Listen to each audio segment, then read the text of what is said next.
Tony Iommi es al que muchos consideran el arquitecto del heavy metal. Ha influenciado innumerables bandas y guitarristas, y se puede decir que ha creado un estilo propio y una forma de entender la guitarra con su original sonido. Quizás se le conozca más como el guitarrista de Black Sabbath, aunque en su dilatada carrera ha sacado discos en solitario y han nacido proyectos a raíz de su principal banda, como Heaven and Hell con Dio y Hookers con Ian Gillan. Ha tocado o colaborado con casi todos los grandes cantantes del rock y del metal. Iconos de la guitarra como Eddie Van Halen, Brian May, James Hetfield o Zakk Wylde opinan que es el padre del heavy metal y uno de los máximos exponentes del estilo. Sus riffs han influenciado incontables generaciones de músicos, y es difícil entender estilos como el doom, el thrash o el grunge sin Tony. Además es miembro del Rock and Roll Hall of Fame. Voy a repasar los principales elementos en su forma de tocar, hablando de su carrera y sobre todo repasando la obra de Black Sabbath, haciendo especial énfasis en la época con Ozzy Osbourne porque es la que sienta las bases de su sonido, y para mí la más original y la más rompedora. Aunque tiene discos posteriores que son tan influyentes como estos primeros con Ozzy, los que aportan una visión nueva a la guitarra para mí son los 6 primeros.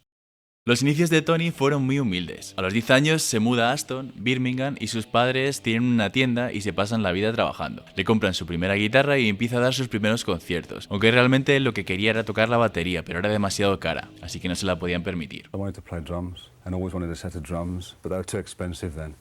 En el 64 está ya tocando, empieza con The Rockin' Chevrolets, banda de versiones, y consigue una gira por Europa con The Birds and the Bees. Y es cuando tiene el accidente que marcaría su forma de tocar para siempre.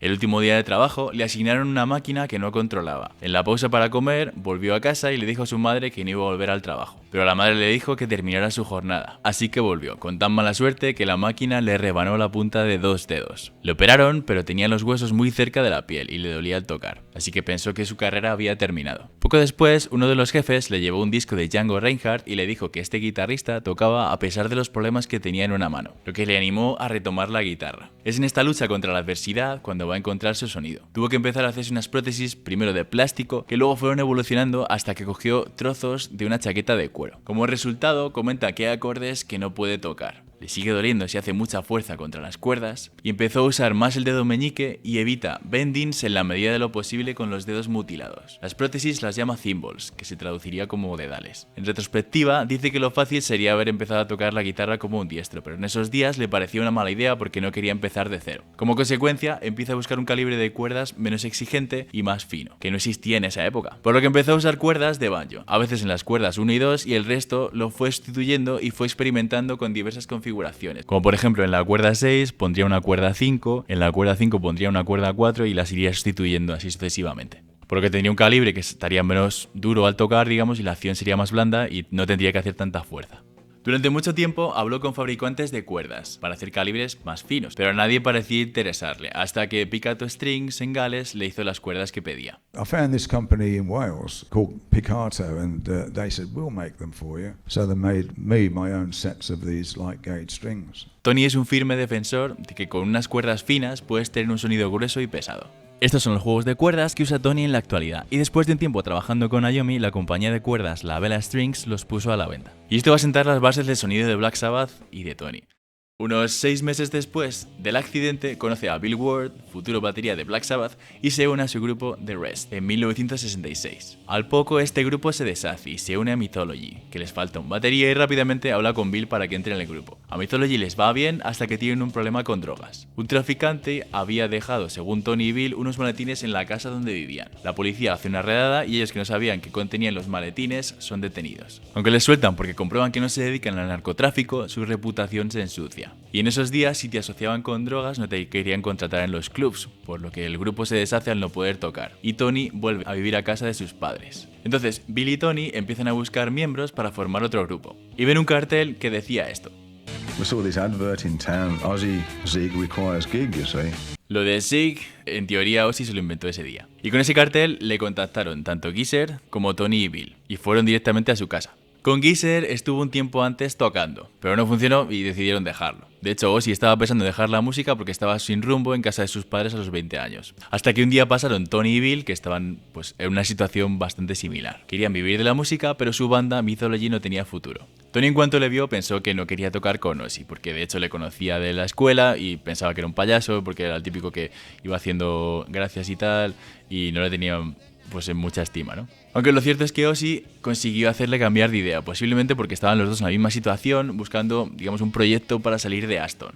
Así que empiezan a ensayar y aunque a Tony le parece un paso atrás en su carrera, no le queda otra opción. Al principio Tony conducía y les recogía para llevarles a ensayar porque era el único con carnet. Los padres de Ozzy y de Tony les ayudaron, les compraron un equipo de sonido y amplificadores y la madre de Tony le pagó la furgoneta. Ozzy pensó en llamar al proyecto Polka Tulk Blues Band en honor a la marca de polvos de talco que utilizaba su madre. Y así empezó el proyecto durante un tiempo, con un saxofonista y un guitarrista de slide. Al poco cambiaron el nombre a Earth y se quedaron los 4 integrantes de Black Sabbath. Como curiosidad, al principio Ozzy se ponía a la izquierda de Tony, dejándole en el centro del escenario. No fue hasta los 90 que cambiarían esta configuración. Lo cierto es que lo pasaron bastante mal al principio y sobrevivían con la comida de la tienda que les daban los padres de Tony. Y bueno, estaban todos a una porque incluso Geezer había renunciado a su trabajo. Hacían cosas a la desesperada, como mirar si venía algún grupo grande a alguna ciudad cercana para intentar telonearles, o por si no se presentaban, poder hablar con el promotor para tocar ellos en su lugar. Eso les pasó de hecho una vez con Jethro Tull, que no pudieron llegar al concierto y tocaron ellos en su lugar. Parecía que las cosas iban mejor, porque los managers a raíz de ese concierto se empezaron a interesar en el grupo, y parecía que el futuro era algo más prometedor. Entonces, Tony recibió la llamada de Ian para ingresar en Jethro Tull. Todos se alegraron por él, pero realmente estaban desolados. Bill era un buen batería, pero era algo simple, y lo utilizaban para reírse y gastarle bromas pesadas. Geezer era el intelectual del grupo y se encargaba de escribir las letras de las canciones. Y Ozzy era bastante caótico e incapaz de mantener la atención en alguna tarea de forma prolongada. Tony, al contrario, era el más profesional, el único que conducía, el que más talento tenía con el instrumento, y bueno, esto no es algo que diga yo, es sacado literalmente de entrevistas al resto de miembros de la banda y de sus biografías. Por eso, si se iba a Tony, el grupo no tenía futuro. Era el que tiraba del carro, el que ponía orden, y entonces, bueno, pues necesitaban a Tony. Entonces Tony consigue un puesto en Jethro Tull, pero no llega a estar cómodo dentro de la banda. No quiere ser un miembro contratado y quiere montar su propio proyecto. Quiere hacer las cosas bien con Black Sabbath y salir adelante. Así que habla con Ian Anderson, el líder de Jethro Tull, y le comunica que quiere dejar el proyecto.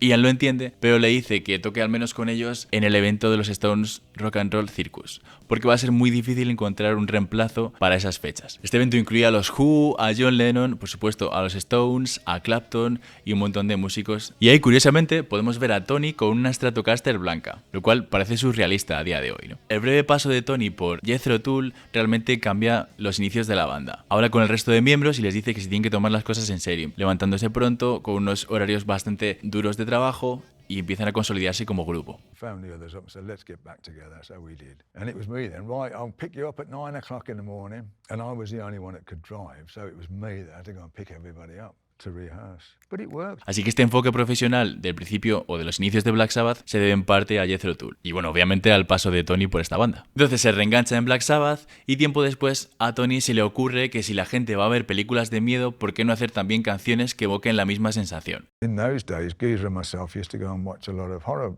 movies. And I thought it'd be great to do music like, to have a music like this horror. Create the same vibe as a horror film would do then. Así se cambian el nombre y adoptan ese estilo más pesado y oscuro. Y así Black Sabbath empieza a tomárselo más en serio y a componer temas en esta dirección así más oscura. Los primeros temas que nacen son Wicked World y Black Sabbath. Wicked World and Black Sabbath were the first songs we'd...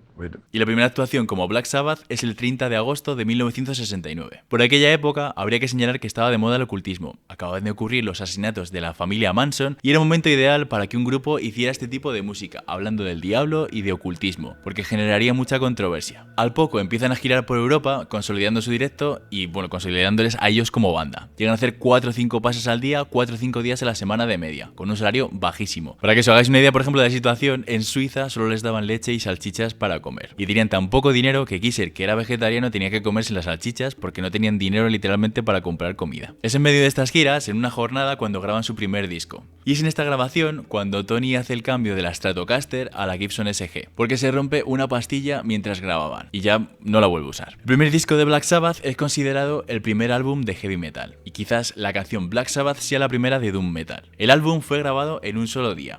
Grabaron todos a la vez y básicamente era el repertorio que llevaban en la gira. Hicieron algunas pistas adicionales de solos y voces y la discográfica añadió el sonido de la lluvia y truenos que aparece en el disco. Es la primera vez de hecho que se usa un tritono para construir una canción tan claramente. Otros ejemplos estarían en Purple Haze de Hendrix, pero ese solo aparece en la intro y luego desaparece. En cuanto a las letras, la verdad es que también fueron bastante originales, recurriendo a temas como el demonio y bueno, pues presencias paranormales, etc. Todos asumen realmente que al ser un disco en directo hay unos cuantos errores en el disco, pero como es la versión grabada es lo que intentan recrear después. La discográfica, aprovechando el tirón de toda la polémica, digamos que rodeaba al ocultismo y a los asesinatos de la familia Manson, puso una cruz invertida dentro del disco, por lo que ya inmediatamente los convertía en satánicos y ayudó a generar habladurías, misticismo y en definitiva que el disco pues se vendiera mucho mejor. Además, la discográfica lo lanzó el viernes 13 de febrero de 1970. Y habría que señalar que Black Sabbath no estaba de acuerdo en que incluyeran una cruz invertida dentro del álbum. Empezó a vender bastante bien, pero su management no funcionaba. Estaba sobrepasado totalmente por la demanda de Black Sabbath. Tenía muchos conciertos cerrados en los que les pagaban 20 libras o simplemente les pagaban la comida.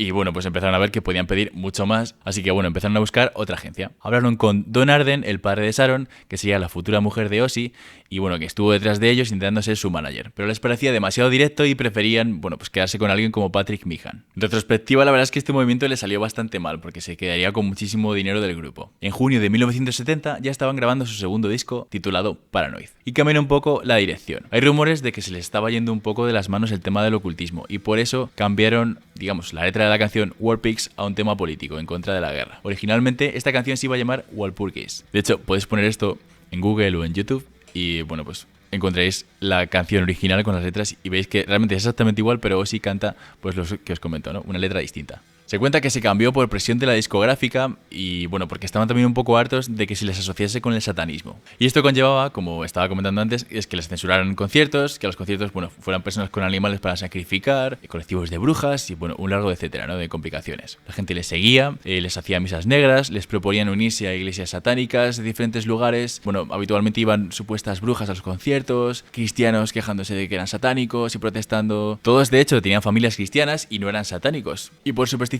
y como forma de protegerse empezaron a aportar cruces de aluminio que les hizo el padre de Ozzy. Algo que de hecho Tony lleva hasta hoy en día. Si le veis en directo siempre va a llevar una cruz y bueno, pues las prótesis en los dedos. La forma de componer de Black Sabbath era bastante característica. Se ponían a tocar, a improvisar sobre una idea, hasta que a Tony se le ocurría algún riff. Todos empezaban a aportar esa idea y luego posteriormente juntaban las letras que había escrito Kisser y Ozzy hacía melodías con esos textos. Todos recibían los mismos créditos porque pensaban que todos aportaban lo mismo. Y es con el siguiente disco, Paranoid, cuando tiene mucho éxito. Empiezan a girar constantemente y a buscar temas nuevos para lo que sería su próxima obra, Master of Reality. El disco Paranoid funciona casi como un recopilatorio de grandes éxitos. Incluye algunos de los riffs más famosos de Tony, como Iron Man, Paranoid o War Pigs, así como una balada ambiental con Planet Caravan.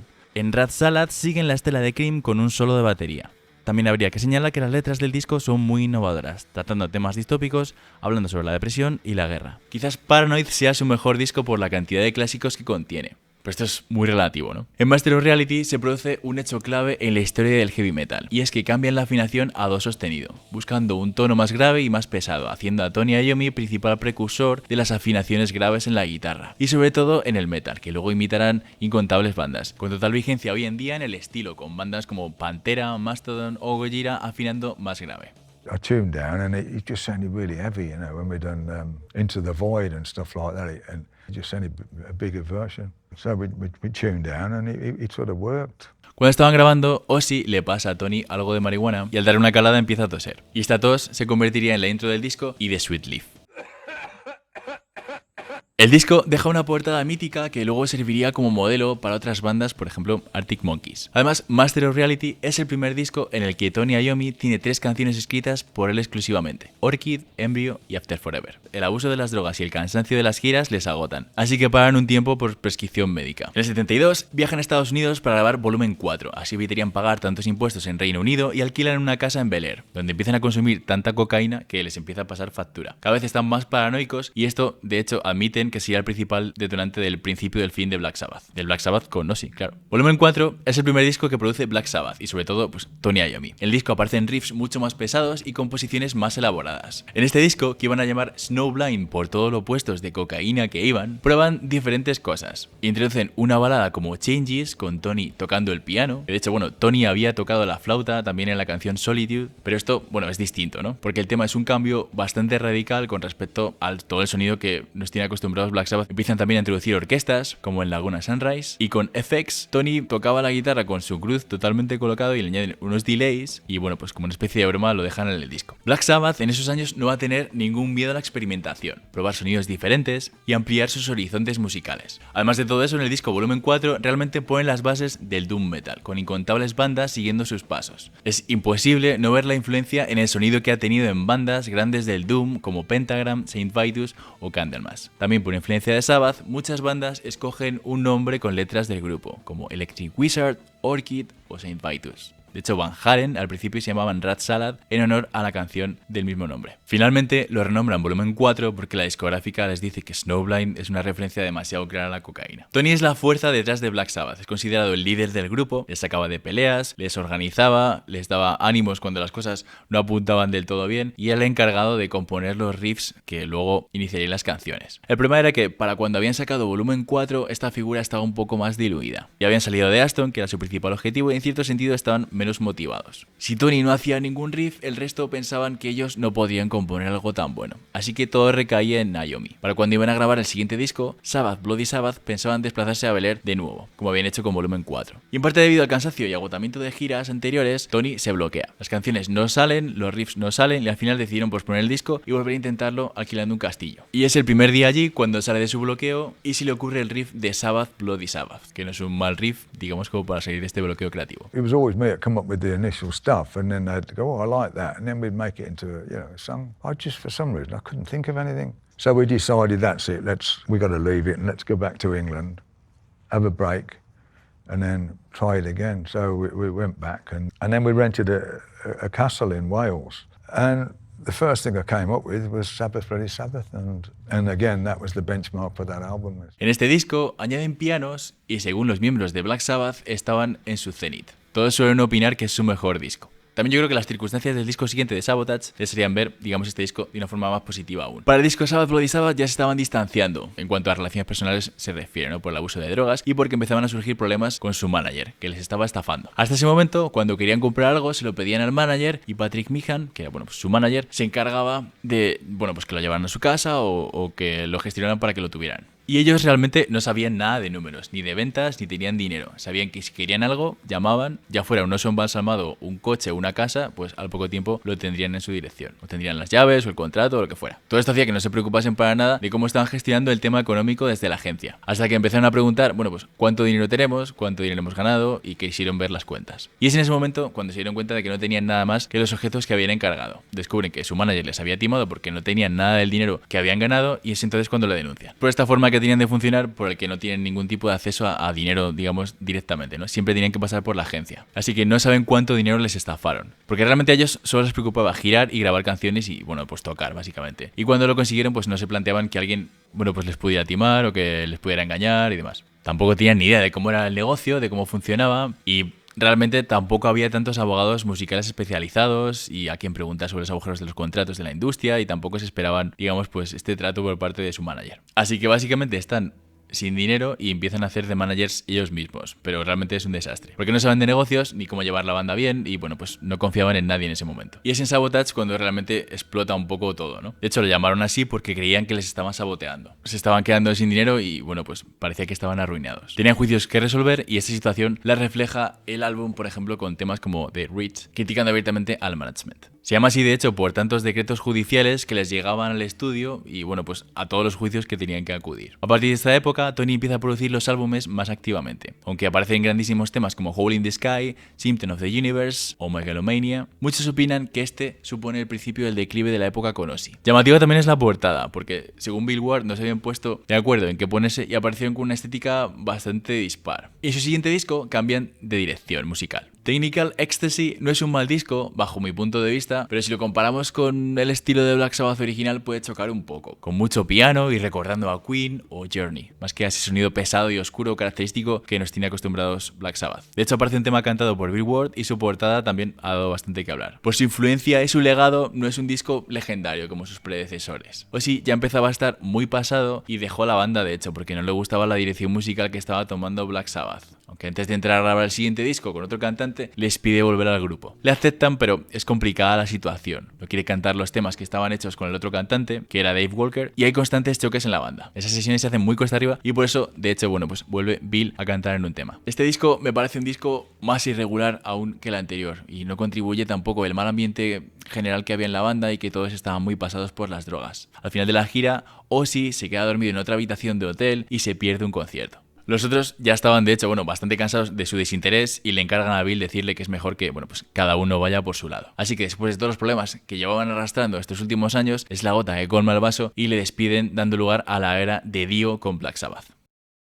El despido de Ozzy y su carrera en solitario daría nombre a guitarristas legendarios como Randy Rhoads, Jake Kelly o Zakk Wylde. Y su carrera en solitario creo que lejos de enterrar a Black Sabbath ayudó a rejuvenecer la banda. También su reality show The Osbournes hizo que se convirtiera en una figura pública más allá de ser cantante y su festival itinerante Ozzfest dio pie a que muchas bandas consiguieran repercusión pública ampliando su fama y ayudándoles a llegar a más público aún. Por otro lado, la salida de Rainbow de Dio le hizo estar disponible para entrar en Black Sabbath. Y asimismo, pues Dio generó varios clásicos legendarios en Black Sabbath y posteriormente girarían como Heaven and Hell. Todo esto suma y hace que cuando Ozzy se vuelva a reunir con Sabbath saquen un buen disco que cierra su discografía. Y así es como no solo musicalmente sino también a través del resto de derivados y pues otras bandas que se producen como consecuencia de Black Sabbath, esto les hace aún más influyentes en la escena.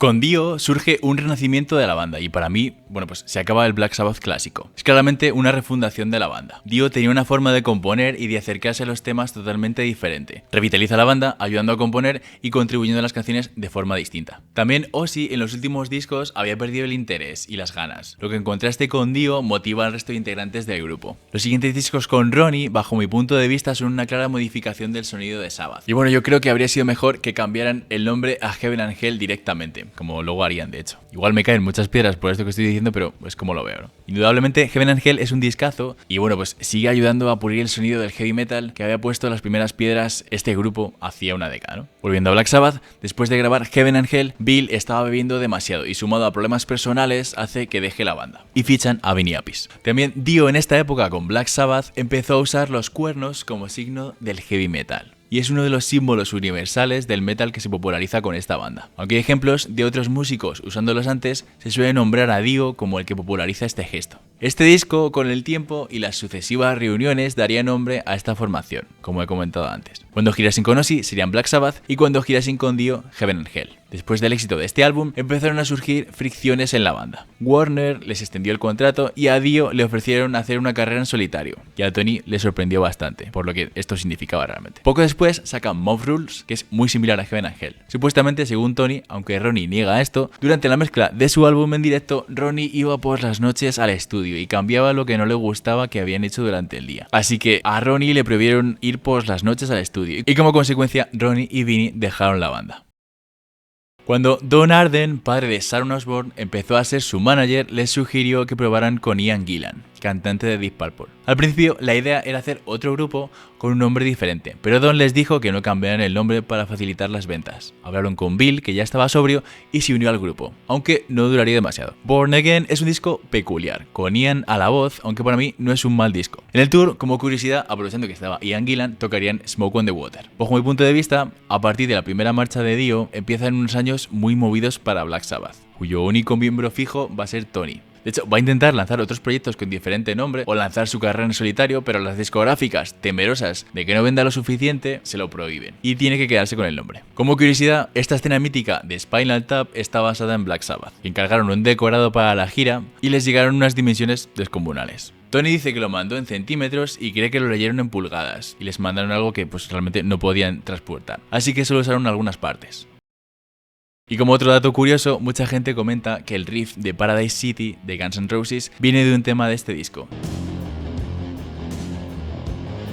Después de esa gira lo dejan todos, Geezer, Ian y el batería de la gira. Y es en el 85 cuando tiene lugar su primera reunión con Ozzy, en el Live Aid. Después de este evento, Tony es el único miembro en el grupo y quiere hacer un álbum en solitario con diferentes cantantes. Al final solo puede contar con Glenn Hughes y en el 86 sale Seventh Star como Black Sabbath, aunque quería que fuera lanzado como disco en solitario. La gira la verdad es que es un total desastre porque está demasiado pasado por la cocaína, así que tienen que buscar un sustituto a mitad de la gira y de hecho bueno pues echan a Glenn a mitad del tour. Y después de que Don, que era el manager de la banda, fuera encarcelado, inexplicablemente Tony decide volver a contar con Patrick Meehan, que era bueno pues el mismo manager que les había timado en la época con Ozzy. Y es en Eternal Idol el siguiente disco cuando se abre una nueva etapa con Black Sabbath, la época con Tony Martin. Al final creo que se pueden diferenciar 3 periodos en Black Sabbath, con Ozzy, con Dio y con Tony Martin. Aunque tenga diferentes álbumes con otros cantantes como Gillan o Glenn Hughes, hay que aclarar que Born Again y Seventh Star iban a ser lanzados como discos en solitario de Tony. Pero al final la discográfica o personal externo a la banda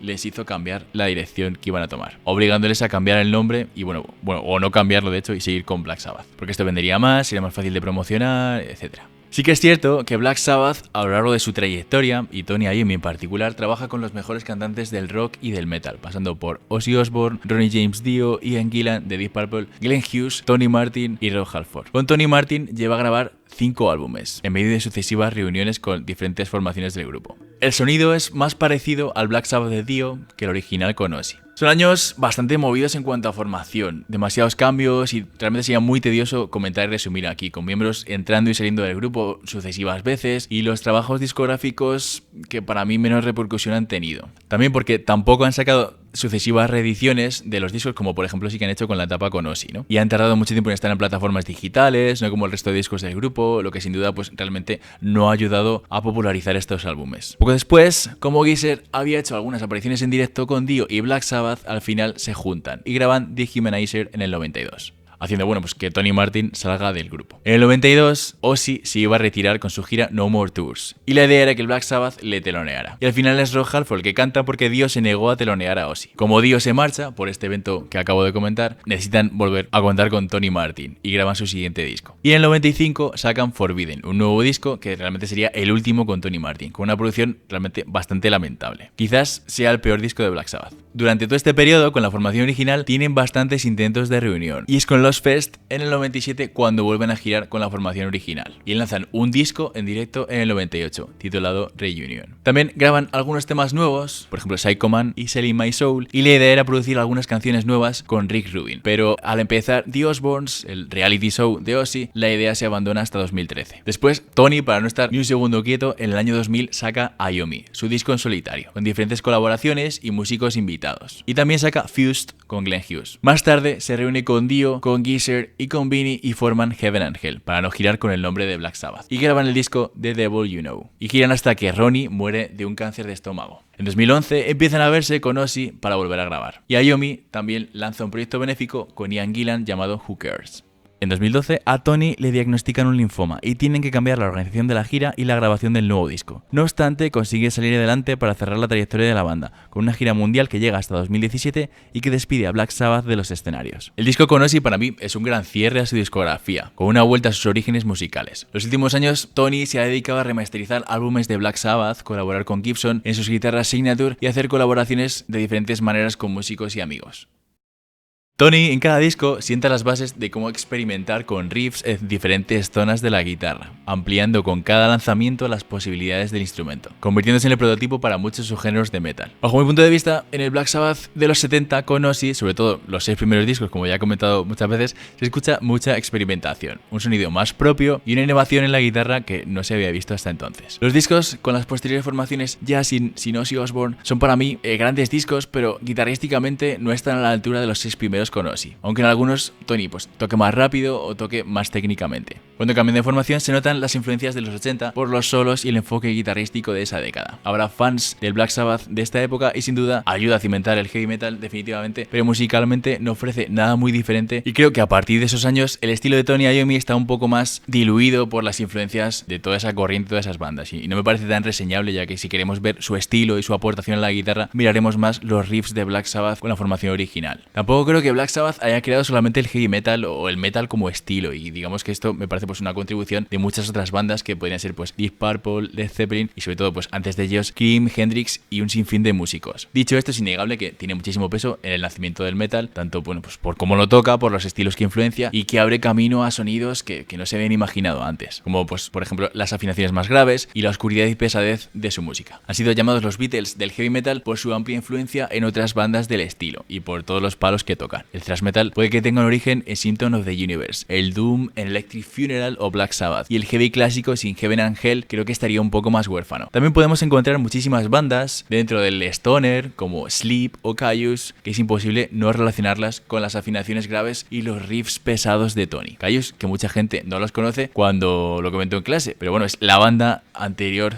de Josh Homme, de Queens of the Stone Age. Y luego, bueno, pues pesos pesados del estilo como Megadeth, Pantera, Metallica, Anthrax, Slayer, Cannibal Corpse, Sepultura, Faith No More, System of a Down, Ministry y bueno, incontables bandas han hecho covers de sus canciones, en estudio o en directo. De hecho, bueno, Zakk Wylde ha llegado a hacer un grupo tributo llamado Zakk Sabbath y están regrabando los álbumes de Black Sabbath. Y bueno, todo esto sin hablar del plano estético que tienen, bueno, pues sus portadas, su imagen y demás dentro del estilo y de diferentes bandas. Además, Tony Iommi expresa que le gusta el contraste entre los sonidos pesados y piezas instrumentales donde predomina la guitarra. Así temas como Orchid, Laguna Sunrise o Fluff se hacen un espacio en los discos de Black Sabbath, aportando una variedad que bajo mi punto de vista se agradece y que muchas bandas del estilo pues no tienen. Tony comenta que añadiendo estos contrastes se potencian las canciones más pesadas, al tener ese contrapunto como podemos escuchar en Embryo, por ejemplo. Y creo que es un punto de vista muy acertado. In Sabbath music we tried to create a lot of light and shade where you drop down and build it up and drop down. And I just thought doing something acoustically would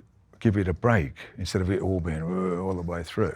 Recalcar que en sus riffs con distorsión suele preferir utilizar la cuerda 6 porque tiene más graves y en la mayoría de riffs vemos que prioriza esta cuerda en vez de tocar en la zona media del mástil, digamos. También no quería dejar de señalar que no siguen en sus temas estructuras prefijadas por la industria. Tiene mucha improvisación, cambios de tiempo durante los temas, es bastante libre y son muy diferentes. Muchas veces estos temas no tienen estribillos, por ejemplo, como puede ser Paranoid. Otro punto a señalar es que utiliza mucho el cambio de tempo o de intención del tema, doblando el feel y llegando a usarlo en varios temas en cada disco. Es decir, empiezan con un riff y un tempo y a mitad del tema rompen y cambian la intención de la canción. A veces vuelven al riff original y otras veces pues acaban en ese riff nuevo.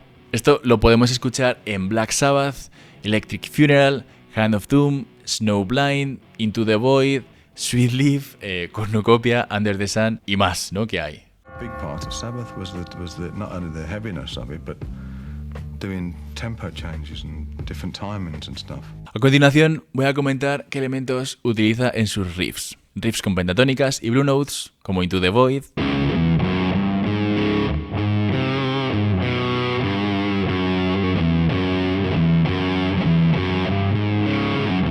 Electric Funeral,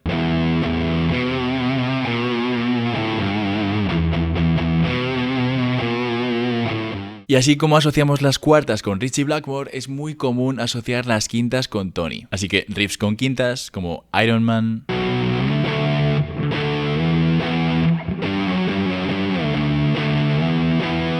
Sweet Leaf,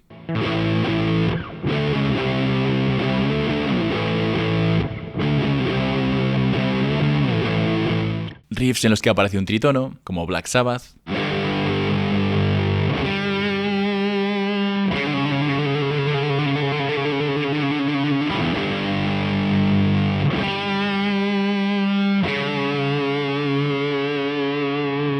Symptom of the Universe,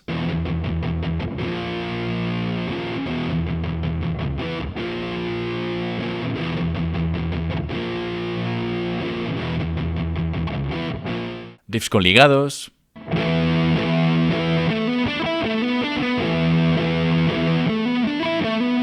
riffs con palm mute,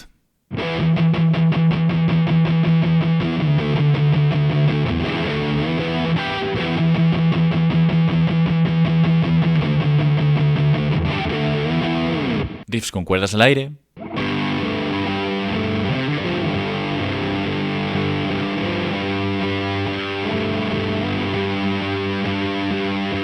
riffs densos y pesados como Under the Sun o Cornucopia,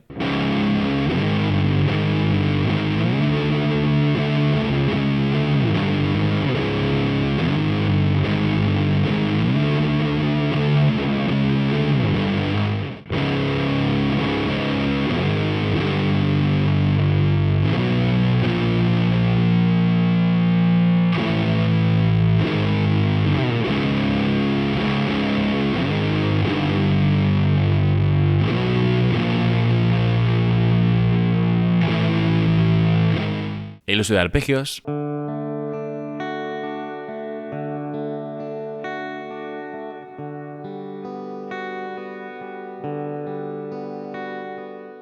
uso de slides,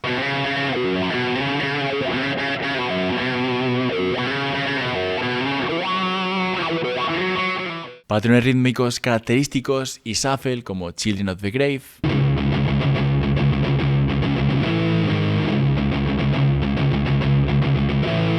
uso de acordes mayores en los riffs como Snowblind,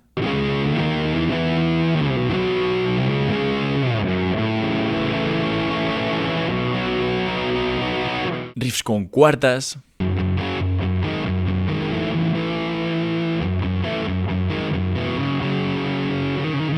riffs con tensiones y cuerdas al aire que influenciarían a tantas y tantas bandas de metal en sus baladas o pasajes con la guitarra en limpio.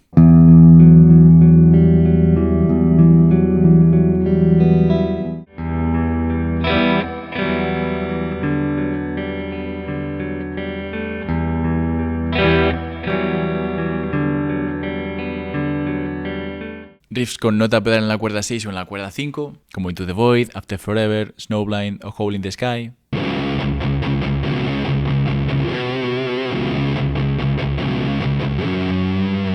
El uso de wah.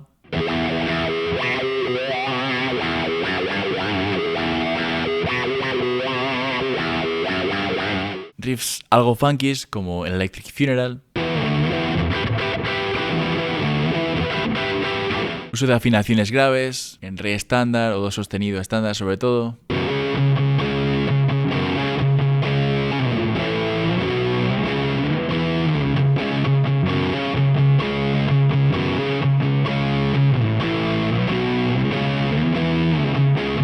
Riffs con trinos.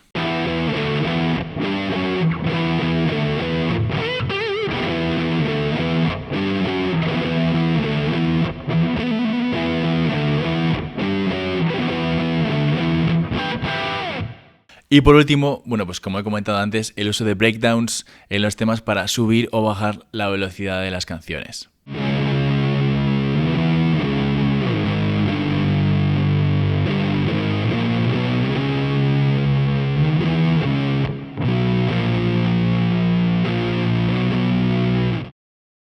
En cuanto al apartado solos, me parece que explora un lado melódico bastante interesante, basándose en su mayoría en la pentatónica menor, y a menudo añadiendo notas adicionales a esta escala que nos pueden llevar a otras escalas como pues, la escala menor natural. También es muy frecuente el uso de trinos y ligados y el uso de bendings y clichés basados en licks de blues. Esto lo podemos encontrar en solos como Paranoid, Iron Man y un sinfín de solos. También un enfoque más melódico en Warpix, Neve, Snowblind o el final de Under the Sun. Todo esto, eso sí, bajo mi punto de vista y desde el máximo respeto y la máxima admiración que tengo a Tony Iommi, se me hace muy difícil no compararle y, bueno, no comparar a Black Sabbath con sus coetáneos Zeppelin, Purple o Pink Floyd incluso. Y aunque Tony tiene frases muy vistosas, muchas veces el vibrato no es todo lo constante que podríamos verlo en Gilmour, en Ritchie o en Jimmy Page. Hay bendings, de hecho, que al hacerlos tan rápido están algo desafinados y frases que están a veces fuera de tiempo. Y me parece que tiene solos originales, pero si tenemos que destacar algo de su forma de tocar, me quedaría con sus increíbles rítmicas y riffs, que han sido imitadas hasta hoy, y todo el que toque metal o derivados va a estar influenciado por Tony. Entonces, dicho esto, los solos para mí no son su fuerte, por mucho que me guste el solo de Warpix, de Iron Man o de Snowblind. Para mí personalmente no se pueden comparar con solos pues como Stairway to Heaven, Highway Star o Comfortably Numb,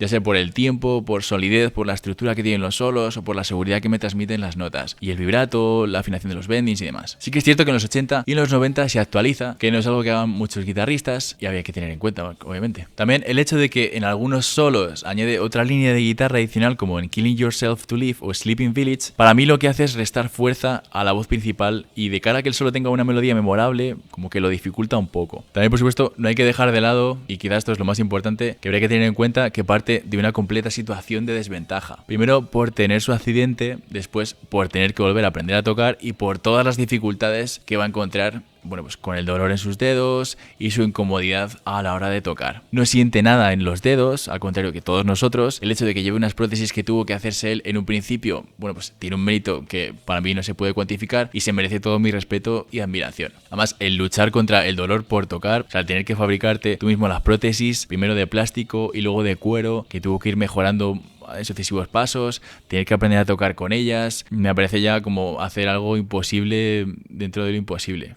Y todo eso realmente es un recorrido que sus colegas no han tenido que hacer. Me parece que muchas veces no tiene el reconocimiento que se merece. Y deja el apartado de solos para mí en un plano totalmente secundario, porque el valor de su trabajo me parece incalculable. Lo difícil que es llegar a tocar la guitarra, que es difícil teniendo total sensibilidad en los dedos, como para que te quiten la sensibilidad en 2 de los dedos y encima que las prótesis las tengas que hacer tú, es que me parece increíble. Y como decía, muchas veces yo creo que esto no se tiene en cuenta. Es como, sí, bueno, pues tiene una movida en los dedos o le ha pasado una cosa en los dedos. Pero sacar adelante su sonido y buscarse la configuración de cuerdas, todo este tipo de cosas, me parece increíble. En el apartado de guitarras, la verdad es que siempre suelo utilizar una configuración bastante similar. Aunque haya cambiado de marcas y algunas veces tiene guitarras de luthier, la principal guitarra con la que se le asocia es la Gibson SG, ya sea una Gibson original o una copia. De todas sus guitarras, quizá destacaría la Monkey Guitar, que usó hasta el volumen 4, y de hecho, bueno, la acabó retirando como cuento en este short. Después usó algunas guitarras de luthier construidas para él por Birch o Diggins, algunas con 24 trastes y con alguna configuración específica, y después de algunos cambios se pasó a Gibson, cuando le construyó, bueno, pues, su guitarra Signature.